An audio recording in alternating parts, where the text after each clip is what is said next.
You fought in the Clone Wars? Yes. I was once a Jedi Knight, the same as your father. For over 1,000 generations, the Jedi Knights were the guardians of peace and justice in the Old Republic. Before the Dark Times.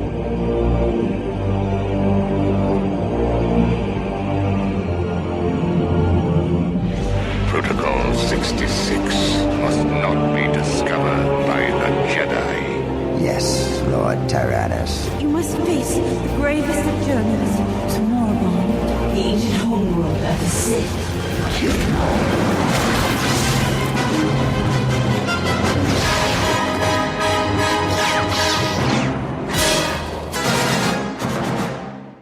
You're listening to Coffee with Kenobi.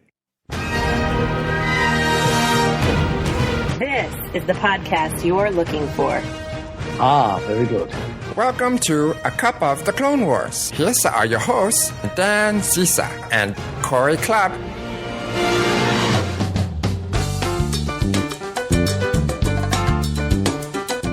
Hi, this is Eric Geller from the Forcecast, and you're listening to Coffee with Kenobi with Dan Zare and Corey Clubb. This is the podcast you're looking for.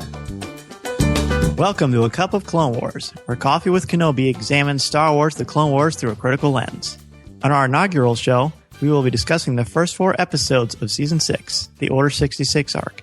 Joining us to start this exciting new series on Coffee with Kenobi is Eric Geller of the Forcecast and theforce.net. Eric is a podcasting icon whose analysis and reviews of the Clone Wars are must-experience events for Star Wars fans. Whether Eric is leading a Clone Wars roundtable on the Forcecast or writing reviews on theforce.net, you don't want to miss his insights and opinions. We are honored to have a cup of coffee and to discuss the first arc of Season 6. Welcome, Eric. As we had talked about before the show, we've been wanting to review Season 6 of the Clone Wars for a while. Now everybody's all caught up and we're ready to roll. And Eric was kind enough to have me on recently to talk about Destiny, the penultimate episode in Season 6. So we're just going to kind of look at these, as we talked about before, Corey. We're going to look at these as arcs, not as individual episodes, because the Forcecast has already done that. And if our listeners have not already done so, please go to the Forcecast and check out the Clone Wars Roundtables, because they go through each episode and they are excellent. So we're just going to kind of take some themes and ideas and look at it Coffee with Kenobi style. And I'm just going to go ahead and throw it out there to you two gentlemen. What are your overall opinions of this actual arc? And Eric, why don't we just start with you? Wow, overall, I thought this was one of the strongest arcs in the series because it's called the Clone Wars, but up until now, there have only been a couple of episodes where we've really dug into what it means to be a clone. And so I thought this was a phenomenal arc as far as establishing their relationships, going to all these different places emotionally, but also sort of physically. We see the clone bar toward the end of the story arc. And then, sort of emotionally, the range is just as big as far as the different places they go from the beginning, when you have this sort of this solid brotherhood and this trust, to the end where, of course, you see the way that 5 sort of unravels. It was a great journey in that sense, but it was also just the treatment of the clones and how they see themselves and how they start to question things when the circumstances are right. I thought it was really great. Absolutely. I agree with that. And I also think when I first started the whole series itself, the clones I thought were kind of throwaway characters. They kind of grew on me after a while. And this arc really kind of cemented that idea of brotherhood, of combat in arms, really kind of taking it to a different level where, we got to, like you say, see it through their eyes and see what they get to deal with and how they're really a group of friends and brothers and how they get along. And, of course, it does, dip into the films themselves, too, some of those big, strong secrets that are out there and looking to explore that. I love that. So I think, like you said, it was a really strong arc. And I agree with you, Eric, and you too, Corey, that the fact that this is one of the strongest overall arcs in not just the season, but the entire series, because it takes everything about the Clone Wars. You can tell that Dave Filoni and crew have been building and building. So this is almost like the climax of the Clone Wars, really, because everything is coming to a head. We get these insights into Order 66. We really see even more of the cementing of the clones and kind of what makes them tick. And were either of you surprised, or were you? I've heard some mixed reviews online. I'm sure you both have as well, as far as getting a little bit of more information about Order 66 and why that comes about. Do you think this arc added to that or kind of muddied the waters a little bit? We've definitely heard a lot of mixed opinions, even just on our Clone Wars Roundtable about that, as far as does it cheapen things or does it make things more compelling? I came down ultimately on the side of it makes things more compelling, in the sense that this whole journey has been about identity and independence. For the clones, I'm saying, as far as what can they do on their own? In what ways are they limited by being part of this army? I mean, they were grown for this purpose, and to see us, sort of get distance from that idea of them being bred to fight over the course of this war, as we see them in different ways, to see that them really expand as individuals, and you see the haircuts and the voices. I mean, the Clone Wars consciously put it right in our face that they were people too, and so I think it makes it really nicely tragic. It's a compelling dramatic moment when you think about the fact, and the Clone Wars has now established this as what seems to be a fact, that it was programmed the whole time, that it was not, Palpatine, saying, remember all those things that happened during the war? Well, it's finally come true, and sort of convincing them, at that moment of Order 66. It really was just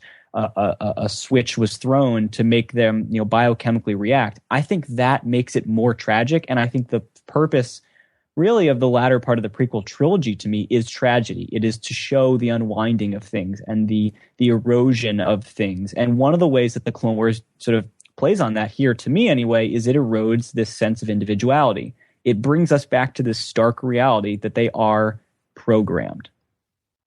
Well, and Nala's say even specifically, she seems to feel threatened that the clones start to think, what does she say? She says they think more creatively now, more critically. She's worried about that from the Jedi. Yeah, I'm trying to find the exact quote here. She said, they're trying to do more creative thinking, which is, it really reminded me of World War II and this idea of, burning books and taking away individuality, like you had mentioned, Eric, and this idea that can be a threat to the established order of how, I was saying the Kaminoans, how they look at things. I remember you guys were kind of wondering, was it Kaminoans, Kaminians? I always said Kaminoans, but I sometimes catch myself saying Kaminoans. Yeah, I think that's what Nala says, is Kaminoans. But I found it interesting too. The fortune cookie. The very first thing we see is the truth about yourself is always the hardest to accept, and I found that quote to be quite challenging, because is it truth? Is there really a lot of truth going on in this? When the clones turn, when the chip activates or deactivates, or however you want to look at it, is that truth when you are killing something or a Jedi, when you're killing a Jedi and you have no control over that? Is that really truth? I always saw it as the truth of what they were supposed to be, right? And fighting that truth was sort of Fives' goal at the end, but ultimately what he had to realize was that he had been set up for this purpose. Well, I can't help but think of Indiana Jones and the Last Crusade. The search for it's if you want truth, you have to go down. He measures truth and facts and how that kind of goes. And yet, truthfully, that is why it happens. And before this episode, I always kind of assumed that because of what happens with Ahsoka, that over time the clones become more and more disgruntled, and there was something major that happened that kind of pushed them over the edge. And now we see, in fact, that there is real tragedy, almost like King Lear tragedy, just this fall from grace of this strong, proud person or people. In the case of the clones, they're extremely tragic, maybe as much as anything that Anakin Skywalker experiences, because they're turning on their friends, their comrades, people they incredibly respect, and it just gets really, really ugly. Corey, how does this thing kind of affect Order 66 for you? Well, like you guys mentioned, it kind of brings more details in, as long as, this whole Order 66 on how it kind of came to be. I kind of relate it to like an 80s spy film. Kind of he's going around doing this kind of secret stuff and The Fugitive. Yeah, absolutely. And it really has that vibe for me, but also it kind of shows, like you said, it fleshes out the clones themselves as characters and individuals, and I always kind of thought that, like, they always kept bringing up this mission they have, this mission, these nightmares they're having, and things like that. And I think that it's almost like they all kind of understand what this quote unquote nightmare mission is, and they all and it seems like Fives comes to the realization even at the end there that he kind of like realizes, oh, the mission, I've done my mission, and like we always think the clones are programmed to carry out orders, whether they like it or not, and throughout the whole Clone Wars, we see them kind of almost fighting that urge a little bit here and there as they go along with their missions and do things, and they're almost like fighting their orders you're supposed to do, and when it comes down to it, obviously we see that Fives is he's fighting that so that he can find out what the secret is, and he's rushing around to find it, and obviously finds out. We don't know what he ultimately knows. I mean, he knows somewhat, I think, the basis of everything, but well, he seems to be right on the pulse of what's going on. That's just how I think it. And the quote that you're looking for is "Good soldiers follow orders." I know that on the Forcecast, you guys talked about that a lot, but I'm interested in how do we view the clones? How do you two view the clones? Do you think that they have souls, and how does this whole entire thing flesh them out? Interesting. I think it's hard to say. I think because a clone is a copy. I mean, do you copy a physical piece or a mental piece? You'd think it'd be of both. Well, they are individualized, but for them, the individuality is based on their names and a haircut, and we don't get enough. We have a very, very, very small sample size of what they are like and their different personalities, and they do seem to have different personalities, and it is challenging because they all sound the same, they all look the same. Eric, do clones have souls? I'm not really sure. I do think that their differing personalities, at least from the ones that we've seen, probably when they're faced with the same stimuli and the same circumstances, those personalities do send them on divergent paths, at least slightly divergent. Mm-hmm. And so I would say that they begin to develop identities outside of their primary existence as soldiers in this army because, for whatever reason. And, it actually, the more I think about it, the more it's inevitable. You're sending them out. They're the same from the beginning, but they go on different missions to different places. They face different natives. They face different threats. Those things are going to shape them almost inevitably in divergent ways. And so it's hard for me to imagine them not developing different resentments. Maybe some of them start to get, develop certain bigotries based on the way that they interacted with people on their first command, and that sort of shapes them. I mean, that's the kind of thing that happens, unless they're battle droids and there's that degree of uniformity, they are going to develop personalities and traits that will set them apart from each other. Well, and did you notice, I found this rather startling, and I know dramatically why this happened, but I think you could take it a step further. When Tup actually, commits this heinous act, and he murders Tiplar, he takes his mask off to commit this atrocity. Now, in Order 66 and Revenge of the Sith, I don't remember that going on. I'm curious as to why he chose to do that. Well, chose. That's an interesting word. No choice really there. But he takes off his lid to do that. Why do you think he would do that? I mean, dramatically. I think dramatically. Well, I think first of all they're showing his face to give him humanality, but I also think that he's fighting something that he needs to break free from, and he can't fight it. I mean, he has to physically remove himself in a sense, his helmet, but he's fighting it. But then does he take off the idea of being a clone and fighting for the Jedi and just becomes an individual at that point? I mean, clearly, again, he's not an individual. He doesn't get to choose. That has been taken away from him temporarily. But I think that's very powerful that he does that. I mean, how many times have we seen studies of cosplay and the power of masks and what that does to you? I always saw it as a trance kind of thing. Like he's looking at Tiplar, and he's not really sure what he's doing. He's just sort of confused, and maybe part of that is he's wondering if the helmet is contributing to his sort of disorientation, and he's taking it off as if to sort of maybe clear up whatever he's perceiving. And of course, it's not related to the helmet, but maybe he thinks it is at first because he has no idea what else it could be. And I just watched it the other day, but does he take off the mask and then go into the trance, or does he go into the trance first? I thought he went into the trance first. It was first. I think it was first, yeah. I think so too. Yeah, he's in the trance, and then when he turns the corner and he's looking at Tiplar, that's when they have that shot of over his shoulder looking at her, and then he takes it off, and he's already in the trance, but he seems confused, Like he's not committed to his action yet. He's still trying to figure out what's going on. And that's when he starts to say, Jedi and good soldiers follow orders. And that is and I like what you wrote in your review about how chilling that is and how powerful it is that they don't actually show the laser blast commit the act, but you can very much clearly see what's going on there. I'm a little bit concerned. I don't know if concerned is the right word. That's probably an overstatement, but Tipley's reaction to all this. I grant you that this is not her story. This is not her arc.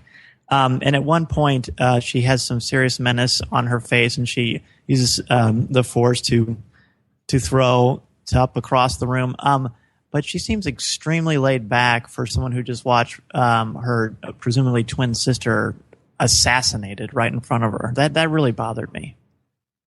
Huh? I noticed that too a little bit. That she wasn't as sorrowful as she could have been, but I think she was more frustrated about the whole idea too. I mean, it seemed like everybody in the whole arc was confused of what's going on, as far as coming to grips of what the actions that had taken place.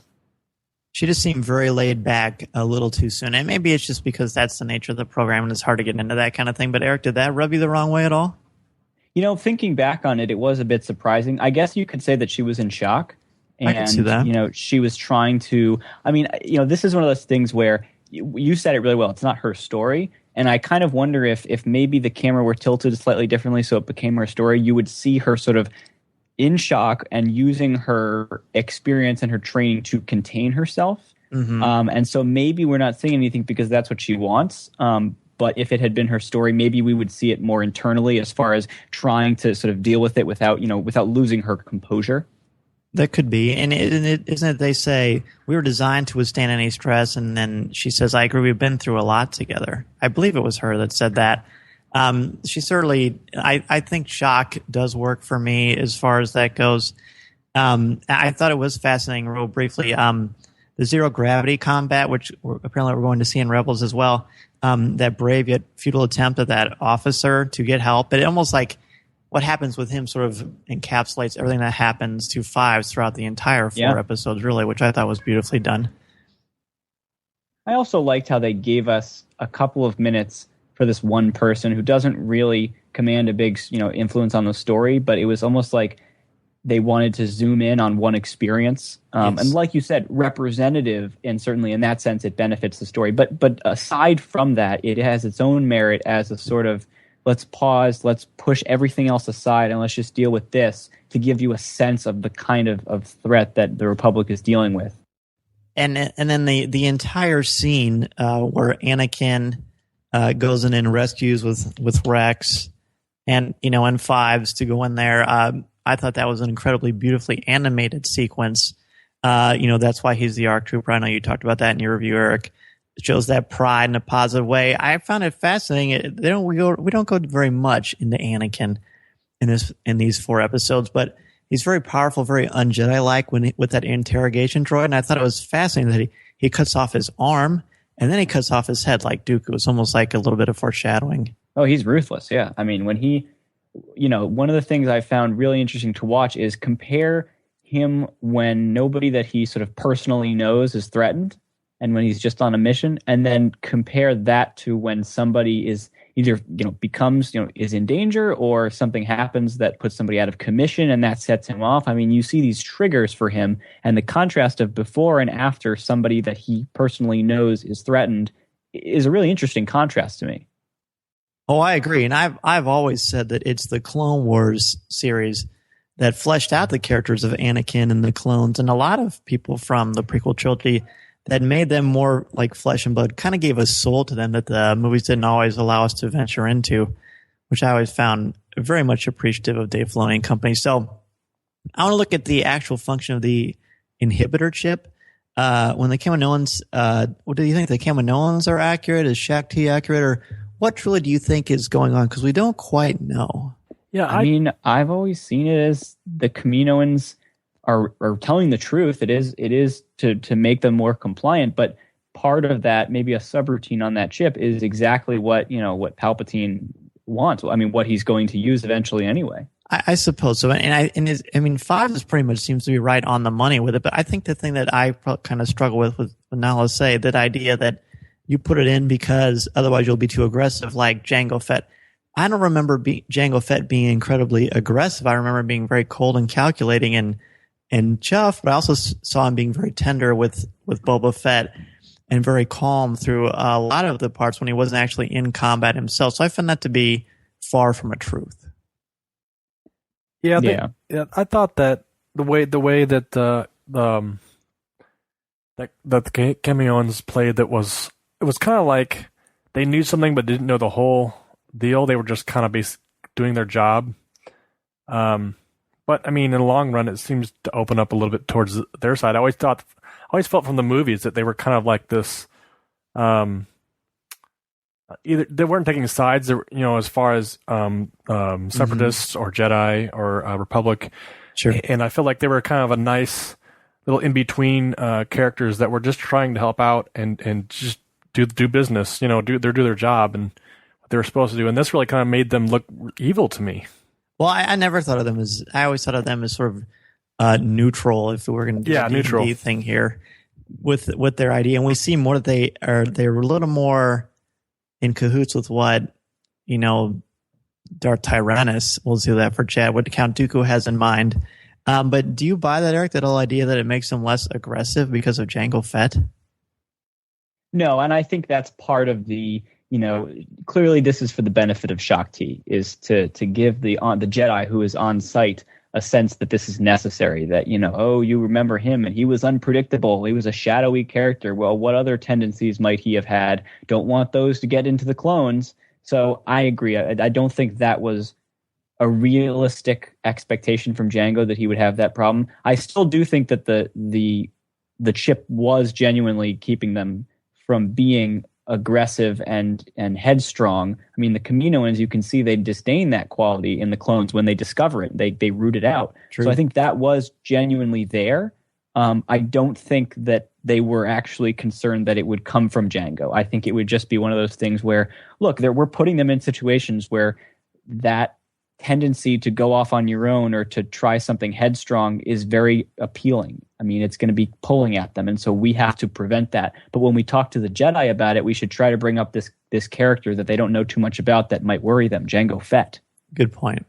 And I also kind of think that while they may be hardwired to be more willing to be obedient soldiers, they have enough of a free will, seemingly, that I don't see so much then there. I'm almost, even through the course of our conversation here, I'm almost kind of starting to think that the sole purpose of this inhibitor chip is only to activate Order 66 and has nothing to do with anything else as far as how the clones are existing. Well, I mean, remember that some of the clones that we see behave the most sort of headstrongly, if that's not a word, but some of the clones who we see behave in the way that you would least expect if they were being inhibited are either ARC troopers or commanders or captains. I mean, we see rank and file behave that way. I mean, I'm thinking of the Krell arc, for example. There's a lot of comments made about Krell that you wouldn't expect if they were all, yes, sir, we follow orders. And so that's definitely there among rank and file. But I do wonder to what extent, right? I mean, they grumble. And so they're clearly aware of contradictions and worrisome things about Krell. But would they, how much of that, if that conflict had gone on longer, how much of that, unrest would we have seen, bubble up? It bubbled up among some of them. Sure. And I think, again, I go back to they're shaped by the conflicts that they've fought in, by the campaigns they've served in. I can see an argument for this chip really having this purpose, but it may be being corroded, not technically speaking, but sort of effectively it has been worn away by their experiences and their prejudices and their beliefs. Maybe that is starting to overpower the design of the chip. And you say that as far as the idea of the aggressive nature, the inhibitor concept of the chip? Yeah, anything that the chip was designed to prevent, if in fact it does have that purpose, whether it's aggression or independent thinking or questioning, any of those things that you wouldn't want in an army. I think it's possible that the chip does have that purpose. It may just not be working as well as it did in the beginning of the war. And is that at all disturbing, the notion that the Jedi are supposed to uphold this higher notion of good would employ someone who is essentially a mind slave that can't disobey because they are programmed that way. That's pretty twisted. Well, and I think that's why the Jedi, as much as possible, try to break them out of that. I mean, the reason you want this instead of battle droids, even if you inhibit them or if you try to inhibit them, is that, you know, you're not going to inhibit them as much as the Separatists have to their battle droids. They are still going to think on their own and use the sort of human tendencies to some limited degree to be a better army. So that part is baked into the design. They did specifically want clones rather than droids. But after that, the Jedi take over and they say, you know, we're going to take it even further. You know, maybe they're trained to be docile and whatever, but we think they work best when they're thinking on their feet and when they're questioning things that they consider to be dicey. And so we want to give them that opportunity. Partly that may be pragmatic, and partly it may be ideological. Well, we're uncomfortable with the idea of basically having human slaves, so we're going to try to make them as unslave-like as possible. Because otherwise they're droids too. Sure, yeah. And we're just kind of jumping around a little bit here, but Corey had an interesting theory about the chip and midichlorians. Corey, you want to go into that? Yeah, sure. I kind of had an idea where they were kind of talking about the chip being made up of cells, and I talked about midichlorian counts and things like that. You know, it's interesting that does that have anything to do with the Force-related midichlorians as far as, you know, it was implanted by the Sith in a sense. So is there some kind of aspect to it, the cells or midichlorians or something of the Force?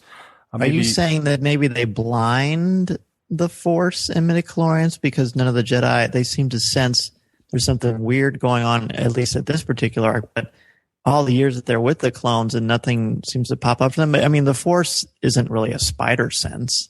No, I'm saying it's more of like midichlorians are trying to shape the balance of the Force in a way. Maybe this is part of it, you know. Oh, yeah, that's cool. I mean, I don't know. I was just kind of a thought that I had that it was. We've kind of talked about before. I think to the fact that the Force is working, you know, for the Sith in a sense to balance things out, knowing where in the long run it will go, and I think maybe this might be part of it. Maybe not. I don't know. I don't know. I think I disagree with you on that. What do you think, Eric? You mean as far as are the midichlorians part of the inhibitor chip and sort of maybe blinding the Jedi to the effects of the chip? Right. Yeah. I mean, to just basically use the Force using the inhibitor chips as a vessel to, you know, like I said, blind them to what's going on. Oh. So like purposely sabotaging the Jedi Order? Right. What is in your coffee, mister? Hey, I just thought about it. I thought that's interesting. Yeah, no, it is interesting. I've always thought that the whole idea of ultimately bringing balance to the Force by the end of Return of the Jedi had more to do with the fact that Palpatine and the dark side were just too strong, and two people essentially were overpowering the entire Order. So Luke had to come out and level things out and make a clean playing field. So, and maybe I'm thinking too much of Darth Plagueis now, which of course is no longer canon. Well, it was never canon, let's be honest. Even Steve Sansweet told us that. I think midichlorians, I'm more intrigued by the idea of the organic nature of them and supposedly this chip. And there isn't more awareness of the Jedi. And Eric, you mentioned beautifully in one of your reviews the idea that because of politics and not really knowing all of the answers, this is what makes things so incredible, Palpatine's machinations to do this in such a strategic way. I mean, clearly he's taking advantage of an environment that could not be riper for what he's trying to do. You have these different layers of bureaucracy. I mean, to go a little bit ahead to a different arc where Yoda goes and talks to Valorum and finds out something that he didn't know was going on with his own Jedi Knights. I mean, there is so much that you wouldn't, if you heard about it, for example, that scene with Valorum, your response would be, how can he not know about this? He's basically the leader of the Jedi Order. And that, I think, speaks to it's very difficult to control an organization that big, whether it's the Republic or the Jedi Order. And Palpatine exploits it both in his own organization and in Yoda's. And he takes advantage of the fact that it's very hard to be everywhere at all times, even if you're Mace Windu or Yoda. Mm-hmm. And he plays on just the right uncertainty. You know, this arc sort of ends with the Jedi questioning what it is to serve with these clones and whether they should continue to do it and how they message that out to the public, or if they do that at all. So all these questions, which you wouldn't necessarily think are part of the core Star Wars mythology, how do they discuss whether they're going to lead this army or not? It is very important because it speaks to the fear that they're grappling with internally, and also that is sort of tearing them apart from the outside. And of course, that is the dark side. Yeah, it feeds that paranoia and that suspicion and that great fear. You almost have to wonder, when you think about all the things that happened through the Clone Wars because of Palpatine, does he have a giant whiteboard somewhere, just like Greg Weisman does when he's planning out episodes of Rebels in his series? I mean, there are a lot of things you can't possibly believe that one person, even someone as powerful as Palpatine. I mean, clearly he's got a lot of good fortune. The dark side of the Force is clearly ebbing and flowing through him, but he's a guy that I think you could do not just an episode, but an entire podcast, like a series of podcasts on him, because what he does, that whole scene where he talks to Fives and he says, don't worry, I'll be protected because I've got my troopers here with me. Do you think that he told Fives the truth, or what do you think happened in that room? Talk about a short story that I want to read. Yeah, I think I want to, part of me wants to say, yeah, he told him everything and just put him over the top and wanted that. He wanted to make him look crazy, obviously, and attack him. He wanted to be attacked. That he's all about manipulation. So it's almost like, well, I'll tell him, and eventually he'll just be killed, and that's the end result. But I also think too, it's like, what else would he have told him? And the other troopers that are in there, how much do they know? I mean, and I don't know. It's interesting. I think it speaks to his utter confidence in his own plan. I mean, he doesn't tell Fives and then kill him on the spot just sort of for the sadistic pleasure of, okay, I told you, but now you're going to die. I mean, he lets him out. That's part of the plan, is to discredit him by letting him run and talk and seem crazy. He is so confident that no one will believe him. B, anybody who starts to possibly listen to him will start to think, they'll have second thoughts when they see him. And you see that's true with Rex and Anakin. Fives' composure, or his lack of composure, is what seals the deal for them as far as doubting him. So he is so confident that all those things will play together in the right way, in a way that benefits him. He doesn't have to be hands-on. And I think, Dan, what you were saying, how can he possibly pull all this off, even if he has the dark side on his side? He also has his mastery of human, or I guess I should just say sentient emotions and sentient thought processes. I mean, he has mastered. Yeah. Exactly. In a sense, he knows what strings to pull on and what dominoes to knock over, because he understands how he can get inside other people's heads as far as, okay, Fives is standing here and he's just put this containment field around me and I'm Anakin. How am I going to react? He can game out how, how those kinds of people are going to respond in those kinds of situations instantly, right? He can imagine that mapped out across a whole web of people, and he tailors his small part to exactly what he needs to do. Well, it's Machiavellian. He's the ultimate Sith. I mean, he's the ultimate bad guy. He's the ultimate villain. He's a terrorist. He's just all these things. He's almost like if you made a little potion of all of the evil, powerful leaders in the history of the Earth. It's like he borrows a little bit from all of them. He's a very dangerous man. And I can't help but wonder, for the record, I think that he just pretty much laid it all out there and he said, and guess what? I'm going to get away with it too. And you're not going to be able to stop me. And I think that Fives flips out, as anyone would. And I like to kind of think that Palpatine flashes a little bit of Sith eyes at him. Who knows? That's just maybe just me being reading too much fan fiction, I guess. But what is it? How much do you think that reaction? I'm endlessly fascinated by this small little detail where Nala Se injects Fives in orders at the very beginning. What are you doing? Don't drug me. Is she drugging him? Is she making him extra paranoid? And maybe someone has already talked about this on another podcast. Maybe it's been addressed already. But I want to know what in the heck he was injected with, and how did that impact that scene where Vader would eventually be born? Because did you notice that, Corey? It's the reconstruction chamber, isn't it? It sure is. Oh, yeah. It's even got the Imperial symbol on the floor. Oh, I didn't see that. Yeah, I didn't notice either. The funny thing about that is I didn't even notice that in the movie. I saw a trivia video. Yeah, me too. That's back, and I'm like, wait, what? I know. Pretty clever. Well, anyway, what were you saying about this moment with Nala Se and this injection? Well, my guess was that obviously, well, I shouldn't say obviously, but my strong belief is that she has how could she have any idea what Palpatine is doing? I'm not sure that he would bring her in on that. So for all she knows, this clone is this very, he comes to attention when Palpatine shows up, so he's still got his senses about him. So she's worried, look, this guy is clean cut, he's articulate, he's motivated, he seems outwardly to be loyal. If he gets in a room with the Chancellor, it could, something bad could happen to us and to Tyrannus's plan. So I've got to destabilize him a little bit. And of course, the bitter irony here is that was completely unnecessary. It's funny because the fact that she does it, the fact that she thinks she needs to put him off of his game with whatever she gives him, it speaks to her ignorance because she doesn't know, of course, that she doesn't need to worry about Palpatine. Good point. And so you have that moment of cruelty and sort of conniving behavior on her part, but the bigger tragedy isn't that she does it, it's that it was unnecessary.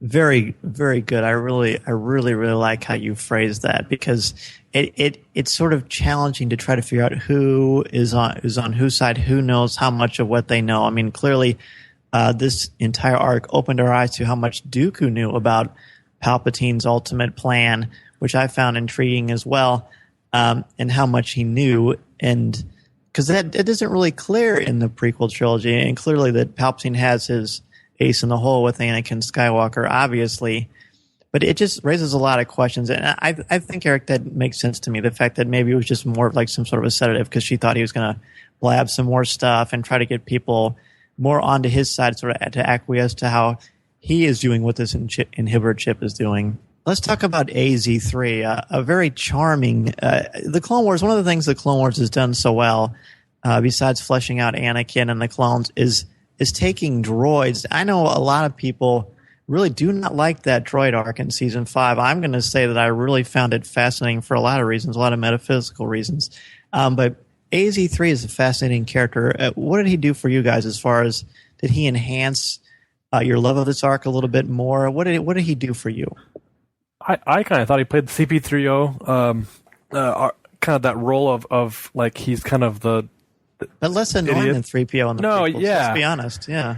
But I think he got the same eyes as he did, so kind of gave me that feeling kind of the comedy of the whole thing kind of brought up. He was almost, it's interesting to me because it was almost, I think it was the second episode where Conspiracy? Fives was in the other room. Well, when he says droids, I always wanted to have human feelings. I thought that was an incredibly poignant sentence, maybe one of the most powerful in the entire series. Huh. Yeah. Well, and then he says, "But I don't," and then he runs away. Yeah. He was so cut and dry. Well, it shows that this cold, hard logic. It's almost like we have seen clearly throughout the entire Star Wars mythology that with droids, the more human interaction they have, where they're treated like individuals, they become individuals. Yeah, and that it's a beautiful parallel to what's going on with the clones themselves. Well, I was going to say too is, when they're in that room together, he's bringing up all these ideas of individuality and whatnot, and he talked about their identification numbers. And I agree. And Fives brings up kind of like, well, aren't you individualized? He's no, I'm just a number, and so are you. And AZ3 kind of realizes, oh, that's interesting that he would think that way. But like he said, he's cut and dry where he's like, oh, I don't have that stuff, so I'm good to go. So kind of like it's almost like a stair step to where you see the droids, you see the clones, and you see like everybody else as far as their emotions and their characters and individuality. Well, and I think it's so great that Fives is the clone that's doing all this because his nickname is, I think it's the only one of the main clones we've been introduced to that is based on his number, yes, or at least based on a number that is so recurrent in his designation. Right? It's all about that number for him, Fives, and it's not Echo because he repeats orders all the time, or Heavy because he's the brawny guy with the heavy missile launcher or the big gun. It's Fives, not because of any personality trait, just because this repetition of the number. He's emphasizing the number, even if he's doing it through his nickname, and so you have partly a reflection of his he understands, yes, I have a number. Most of the systems in the Republic, if I were to have a barcode, I would be scanned by this number. But the other part is I'm rebelling against that. And I'm doing it in a way that reflects the number, but also distances me from the things that would imply. And I think to him at the beginning of the arc, what it implies, having a number, is being a droid, is being a piece of equipment. By the end of the arc, I don't think he's thinking that way anymore. I think he's seeing the droids as the same thing that he is. And in fundamental ways, they are very, very similar. They have the ability to react to experiences, which is part of what the clones do so brilliantly over battle droids.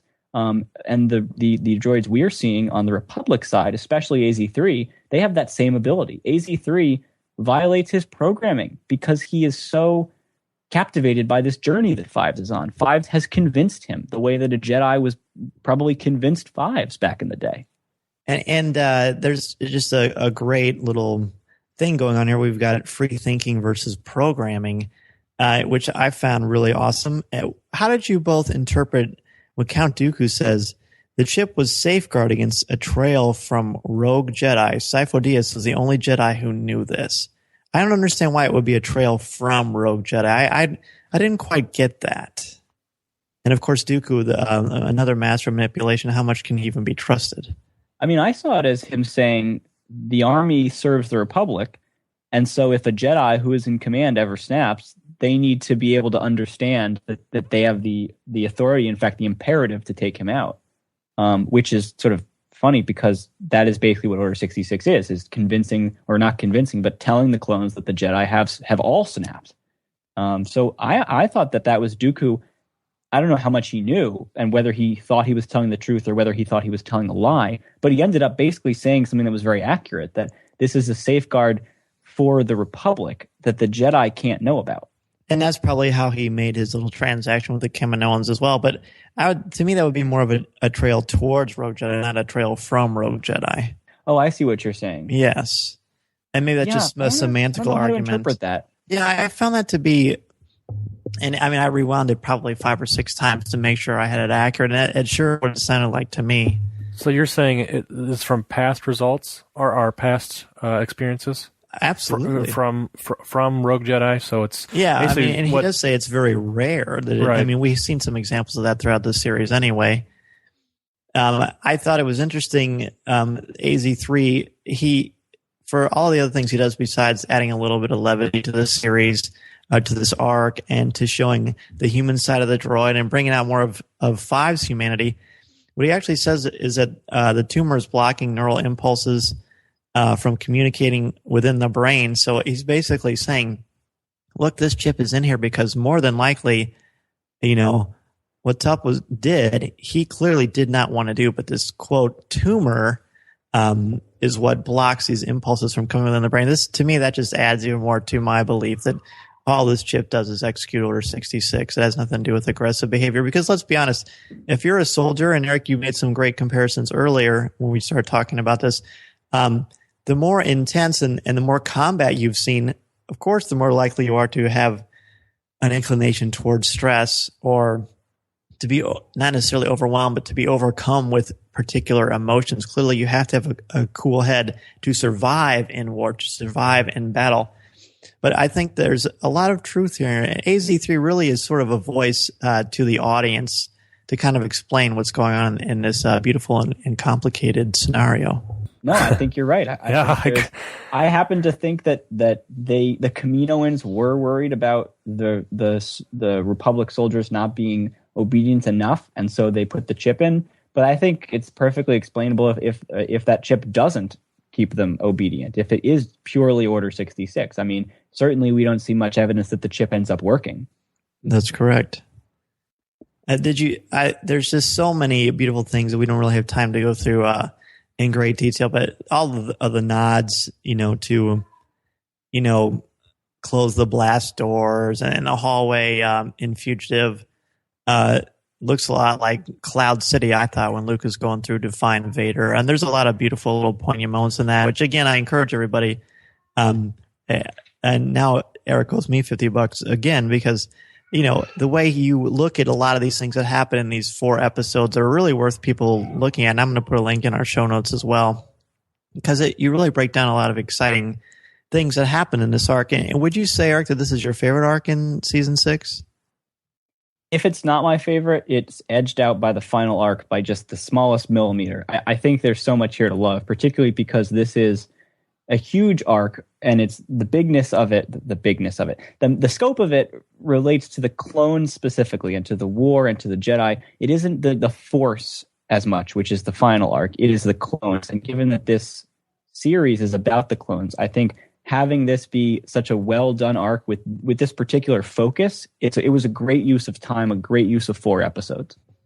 Agreed, and I think our discussion here is just opening up more ideas and more avenues and more questions, which is, again, why we're continually drawn to the Star Wars saga, because there are more questions sometimes than answers, which I, for one, love and applaud. So while we're at it, any last thoughts, gentlemen, on this overall arc? Things you love, things you didn't like as well? And we've covered it pretty well. Just any last-minute things you wanted to say about this. Well, I know that Eric brought it up, but I thought the clone bar at the end episode was kind of cool. Kind of gave us a little bit of openness to the world they live in, the kind of their off-duty things. See, I didn't like that at all. Oh, really? Yeah, really? I think I'm sort of more of the Kyle Newman school of thought when it comes. The more they stay away from reality, I don't know that I want to see restaurants besides the cantina and that kind of stuff. I don't know. I just sort of takes the verisimilitude away just a little bit. I mean, overall, it's not bad. It's better than the diner in episode 2 to me. And I understand what they're doing with the culture and that kind of a thing. But that sort of took me out of it very briefly. I know I'm probably in the minority, and I'm okay with that. I think you are. But that's okay. Yeah, and I remember, Eric, you said that you liked that part. You thought that was really strong. I thought it was just a nice indicator of the relationship between the army and the civilians. I mean, a lot of the praise that I hear for the Karen Traviss novels comes from the way they explore how the clones feel about civilians, civvies. Yes. And it's not like a grand scale, big picture dynamic the way that like the Chosen One and like Order 66 are. But it is something that we don't see a lot of. And I think the portrayal of the droid bar I thought was very economical, or the clone bar was very economical in the sense that it took a moderate amount of time, but it opened up this huge avenue of questions at pretty much every like sequence, every mini sequence in there, from getting in the taxi, talking to the taxi driver, not having money to pay the taxi driver, and then the taxi driver curses at him and they throw their liquor bottles. I mean, everything I just described has embedded in it these relationships between droids and clones and civilians, and what do the structures, right? The army with the population, how they interact. I was so fascinated, and it's not big picture. You can't spend a lot of time on it, but it was one of those things where I was like, oh, that's so cool, because this is here. There is this tension between the people who fight the war and the people who don't, and the people who have no idea what's going on, like the taxi driver, and the people who are so embittered by it, like the clones who throw their drinks. So yes, I enjoyed it. I thought it added a nice little nuance to this story about the clones. Fair enough. No, it's not for everybody. If you don't like reality, like that kind of realism, then it's never going to work for you. That's totally fine. Right. I guess I'm just I don't really feel that particularly strongly about it, but it is something I thought, oh, okay, here we go. I think it's whenever I see, I can't help but think of the bar in Coruscant in episode 2 when Obi-Wan and the Outlander. Yes. Mm-hmm. I think that, and just seeing like these on the screen. Oh, look, there's pod races and pit droids are doing things, and it's actually they're all owned by one company, so they're all furnished in the same way. Well, yeah, that's right. It's a monopoly. Yeah. I'm sure Palpatine has something to do with that as well. The taxation of the trade routes. Yeah. It kind of reminded me of Blade Runner a little bit, kind of those scenes and things. So yeah, I can see that, or also the Fifth Element as well. Oh yeah.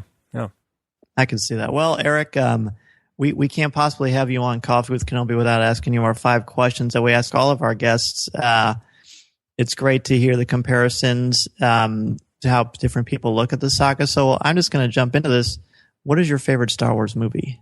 Oh gosh, all right. I'll just say I think my favorite movie is Episode 3, and I know that's heresy to not pick an original trilogy film. I love the original trilogy. But for me, one of the best things about Star Wars for me is the political aspect, how individuals play on human emotions and how the machinations are accomplished. I like the big picture stuff more than the human drama, which is not to say that I don't like the human drama. I'm more captivated by the how we got to where we are aspect of the prequels, and episode 3 was jam packed with that. So I thought it was fantastic. I thought the Anakin Obi-Wan duel was great. I just found a lot to love there. That was a great answer. Okay, second question is, who's your favorite Star Wars character? Well, it would normally be Waru, just because I think, what do you say about Waru? But I'll go with Mace Windu for a more serious answer. Really? I've always been, yeah. I'm one of the few, I get the sense, who really appreciates and likes Mace Windu. I just, part of it is Shatterpoint, which I think opened a lot of new ways of looking at Mace Windu. Even just looking at him in the Clone Wars without Shatterpoint necessarily being the plot, just sort of considering what kind of Jedi he is and his attitude. I mean, clearly he's made a lot of mistakes. I think he's partly responsible for Anakin's fall. But his skepticism about Anakin was warranted. And you can I see maybe him as pushing back on Yoda's permitting Obi-Wan to train him. He's always kind of had it out for Anakin, and he turns out to be right. His insights served him well. If only he could have seen that coming. That's right. Well, one of my favorite Mace Windu moments is from the original Clone Wars, where he basically spends 10 minutes just taking out a battalion, many battalions of battle droids. It's one of the coolest moments for Mace Windu. What is your favorite line of dialogue or film moment? Well, this goes back to why I picked episode 3. My favorite line of dialogue is toward the end of episode 3, Palpatine has just declared that, there's going to be a new order, and Padme is sitting there watching everybody applaud, and she says, "So this is how liberty dies, with thunderous applause." I've sort of loved the sadness that you hear from her, because she loves this institution, and she has this acute feeling that something terrible is happening, but she can't stop it. And it's for the benefit of the audience, really. It's a comment on how those processes play out and how you have to be vigilant. And she did her best. I have a lot of criticisms of Padme, but that's not one of them. She is very devoted to the Republic, and I felt acutely her sense of loss in that moment. Do you see that as kind of meta, that particular line? One of Lucas's rare moments where he really isn't. He's not breaking the fourth wall, so to speak, but it's very meta. Do you mean in the sense of trying to tell us a real world message about the contemporary events? Extremely. Yeah, So. I mean, I suppose, this is 2005, that, a lot of things were going on in the world that, generate a lot of criticism. I would say more, if he did mean that, I can't imagine that he shoehorned this in for that purpose. I think that line works so well just in the context of the film that I have to assume that was part of his plan for how to show this particular conflict, and that if it's an allegory or a warning to us, that it was purely accidental. Well, I completely agree with you on that. I think that it fits the story beautifully and perfectly. I'm not sure how familiar you are with the Star Wars Heresies book. Have you read that by Paul McDonald? I haven't, no. I think you'd love it. I think of that when you mention allegories, because he talks about the notion when Anakin kills all the younglings in the Jedi Temple. That's really more of an allegory of him ending his innocence. And the only reason I even bring that up to interrupt our 5 questions is because I just think that you particularly would really, really like that book. I'd love to talk to you about it after you read it, actually. Yeah, he's contributed, Paul has, to TFN. He's had some... When we did our listener feedback series on Forcecast.net way back in the day, he was one of the best contributors as far as having these well-thought-out posts. So I will definitely check it out. Yeah, do. Well, speaking of things you can go and pick up or collect... what is your favorite collectible that you own, if you collect? Ooh, I collect books. I don't collect action figures or statues or anything that's pricier. I'm looking at my books right now. I don't know if I have one particular book that stands out above the others. I have been lucky enough to meet several authors and get them to sign the book and discuss the book with me. So I guess maybe the autographed copies of some of the books that I have, where I can sort of point to discussions that I've had, brief ones with the authors. That's kind of something where when I see it, it triggers that memory of interacting with somebody who gave me something that I thought was really special. Definitely. Might I ask, what book are you looking forward to that's coming out this year or next year? Well, I'm looking forward to all 4, but I have to say I'm most excited for Tarkin. You know, A New Dawn. I mean, John Jackson Miller with Kenobi has written one of the best Star Wars books of all time. So I'm excited for A New Dawn. I'm very, very much looking forward to seeing how they tie it into Rebels. I don't know how much I'm going to enjoy Heir to the Jedi because I don't know anything about Kevin Hearn, but first person is not my thing.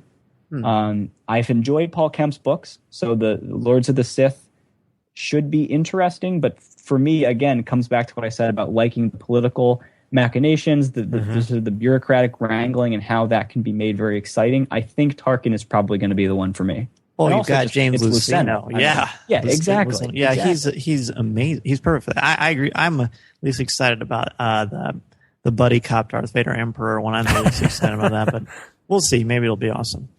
So, but Eric, you're the first guy that ever got us off topic on our 5 questions. Look at you. Well, I'm happy to be the first. Attaboy. So, what particular messages or themes about the Star Wars saga resonate or speak to you? Again, I bring it back to political as far as I think with the prequels, in part, George had a very specific mission, which is to show us how we got to the Empire. But in part, I think one of his goals was to show the downfall of a society through the lack of vigilance. And I think it's important in a democratic society to be wary of messages that you hear, to be skeptical, to be critical. And I've always found that aspect of the prequel so great because it shows us how naivete and ignorance and apathy are the best tools that any evildoer can ever hope for. It does not matter how many ships you have. It does not matter how much force power you have, how many midichlorians you have. If you can count on the apathy of the public and the eagerness to locate a scapegoat, you can count on the kind of massive changes in government that will facilitate other plans that you have. And that is, to me, the message of the prequels. The originals, I think it's sort of rebalancing. It is, I mean, the Rebel Alliance, what is that if not a giant criticism of the government? And so if you look at it chronologically, obviously this isn't necessarily the way that, this is not how he did it. It is the way that he might have planned it. But you have the apathy and then the downfall of democracy. And then in the next trilogy, you have criticism and attention and the rallying cry of the rebels trying to put a spotlight on cruelty, pushing back against the cruelty and saying, no, we're going to shine a spotlight on this. You can't hide anymore. You can't lie to the people about what you're using the Death Star for. Obviously, that's the chronological view, not the production view. But that, to me, is an important message in Star Wars. It is, pay attention. If you don't have force powers, you can still be very important when there's a large enough group of you. And that's what democracy is all about. And that, ladies and gentlemen, is why Eric Geller is going to be one awesome journalist. I love that. Was great. Well, that was awesome. Thank you very much. Well, it's true. And I love that. And this is also why we had Eric join us for our very first episode of A Cup of Clone Wars. Well, Eric, before we let you go, looks like your coffee's almost empty. Where can our friends and our listeners find you? I'm sure they already know, but... Well, I'm not really on the internet. I tend to stick to mail. If you want to send me a letter, I have a P.O. box. With Waru send me a stamps. telegram. Yeah, with Waru stamps, exactly. You can follow me on Twitter at Eric Geller, EricGeller, and I tweet Star Wars, politics. If you're interested in the nexus of those two things, I think you will hopefully enjoy what I have to say. And anytime there's a new Forcecast episode, you can find that at forcecast.net. And, of course, the force.net for all the latest news that I try to keep on top of to say, hey, here's what's happening in the world of Star Wars. Well, Eric, thank you so much for being again with us on our premiere episode. It was wonderful to have you on. We love having like-minded individuals who aren't afraid to kind of dig into the critical thinking aspects of Star Wars and the Clone Wars. So we certainly look forward to having you on in the future when we do our Rebels reactions. Well, thank you both. It's been so much fun. I really appreciate you having me on. Thanks, Eric. Appreciate you coming on. Chewie, get us out of here!